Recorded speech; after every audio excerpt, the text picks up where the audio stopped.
നോക്കിയേ, പലവിധമാകുന്ന ആവശ്യങ്ങൾ ജീവിതത്തിൽ കടന്നു വരുമ്പോൾ നമുക്ക് തന്നെ ഒന്നും ചെയ്യുവാൻ കഴിയാതെ നിസ്സഹായരായി നിൽക്കേണ്ടി വരുമ്പോൾ, ചില മേഖലകളിൽ പലപ്പോഴും നാം സ്റ്റക്കായി നിൽക്കുമ്പോൾ, അവിടെ നാം യാചനാ സ്വരത്തിൽ മറ്റുള്ളവരോട് അപേക്ഷിക്കാറുണ്ട്, എന്നെ ഒന്ന് സഹായിക്കണമേ എന്ന്. ഇങ്ങനെ ജീവിതത്തിൽ പല പ്രതിസന്ധികളിലും പ്രതികൂലത്തിലും അകപ്പെട്ട് യാചനാ സ്വരവുമായി പലരുടെയും അടുക്കൽ നാം കടന്നു പോകാറുണ്ട്. പ്രയാസങ്ങൾ കടന്നു വരുമ്പോൾ ഉടനെ നമ്മൾ ചില മുഖങ്ങൾ അന്വേഷിക്കാറുണ്ട്.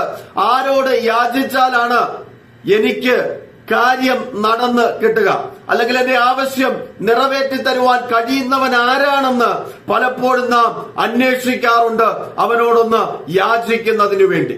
പലപ്പോഴും അങ്ങനെ ചില മുഖങ്ങൾ നമ്മൾ അന്വേഷിക്കുമ്പോൾ നമ്മുടെ ഹൃദയങ്ങളിൽ തെളിഞ്ഞു വരാറുണ്ട്. അവരുടെയൊക്കെ അടഞ്ഞ വാതിലുകളിൽ നാം ചെന്ന് മുട്ടാറുണ്ട്, ഒന്ന് തുറന്ന് എന്നെ ഒന്ന് സഹായിക്കണമേ എന്നുള്ള ആഗ്രഹത്തോടുകൂടി.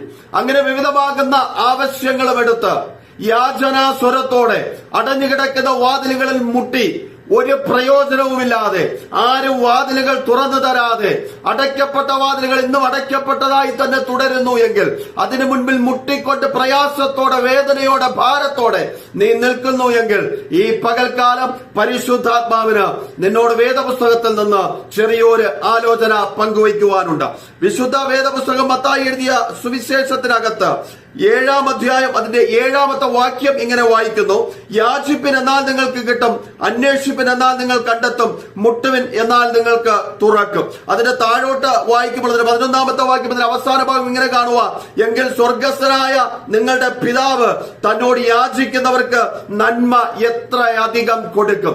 നിങ്ങൾക്കൊരാവശ്യം കടന്നു വരുമ്പോൾ നിങ്ങൾ അന്വേഷിക്കാറുണ്ട്, ആരോടാണ് ഞാൻ എന്റെ ആവശ്യമൊന്ന് അറിയിക്കുക, ആരാണ് എന്നെ ഒന്ന് സഹായിക്കുക. അങ്ങനെ ചിലരുടെ മുഖം ഓർമ്മ വരുമ്പോൾ നിങ്ങൾ അവരുടെ വാതിൽ മുട്ടാറുണ്ട്, തുറക്കപ്പെടാറില്ല.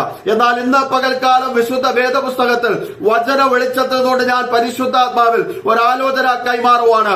നിങ്ങൾ ഹല്ലേലൂയ ഒരാവശ്യം കടന്നു വരുമ്പോൾ നിങ്ങൾ ആരോടാ യാചിക്കേണ്ടത്? കർത്താവായ യേശുക്രിസ്തുവിനോടാ. നിങ്ങൾ ആരെ അന്വേഷിക്കേണ്ടത്? കർത്താവായ യേശുക്രിസ്തുവിനാ. നിങ്ങൾ ആരുടെ മുന്നിലാണ് മുട്ടേണ്ടത്? കർത്താവായ യേശുക്രിസ്തുവിന്റെ മുന്നിലാ.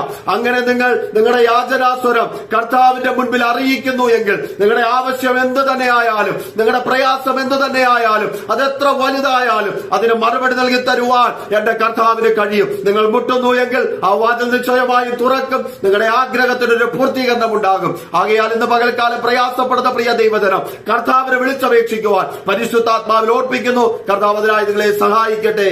ആമേൻ.